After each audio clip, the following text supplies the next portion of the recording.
Varicocele, orchitis, swelling in testicles या फिर testicles में सिस्ट का होना। लेकिन अगर इनमें से कोई भी कारण नहीं है तो ज़्यादातर केसेस में ऐसा देखने को मिलता है, यानी जो पेशेंट भारत होम्योपैथी में आते हैं उनकी रिपोर्ट्स, उनका लाइफस्टाइल जानने के बाद हमें ये पता लगता है कि 90% केसेस में जो उनका कारण होता है वो होता है bad lifestyle and bad eating habits. Example,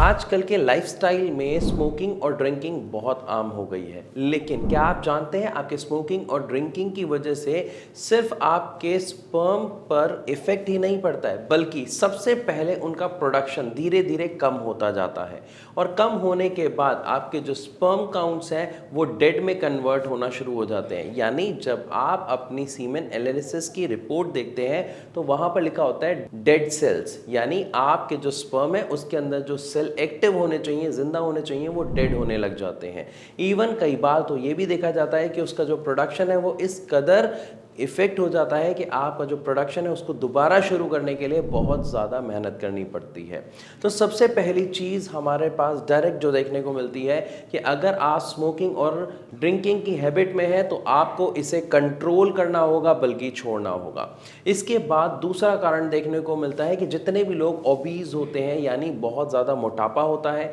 जिनकी जॉब ज़्यादातर ऐसी होती है जिसमें बैठने का काम होता है, यानी सेडेंट्री लाइफस्टाइल होता है, ज़्यादा कोई एक्टिविटी नहीं होती है, किसी तरह का वर्कआउट लाइफ में नहीं होता है, उनको भी ये समस्या देखने को खास तौर पर मिलती है। क्योंकि एक्टिविटीज़ ना होने की वजह से हम जो भी खाते हैं वो प्रॉपर डाइजेस्ट नहीं हो पाता है और हमारी बॉडी को प्रॉपर न्यूट्रिशन वैल्यूज़ नहीं मिल पाती हैं। साथ ही साथ ओबेसिटी होने की वजह से चीज़ें और ज़्यादा खराब हो जाती हैं और लो स्पर्म काउंट की समस्या का सामना एक व्यक्ति को करना पड़ता है। आज अगर हम बात करते हैं कि किसको ये समस्या है, क्या इसके कोई लक्षण देखने को मिलते हैं। देखिए, लो स्पर्म काउंट का आमतौर पर कुछ खास लक्षण देखने को नहीं मिलता है। इसका परफेक्टली पता आपको तभी लगता है, आपको इसमें एक टेस्ट कराना होता है, वो होता है सीमेन एनालिसिस का, जिसके अंदर सारी की सारी रिपोर्ट आपके सामने होती है कि आपका स्पर्म काउंट कितना है, आपके स्पर्म की मोटिलिटी कैसी है, आपके स्पर्म की मोर्फोलॉजी कैसी है,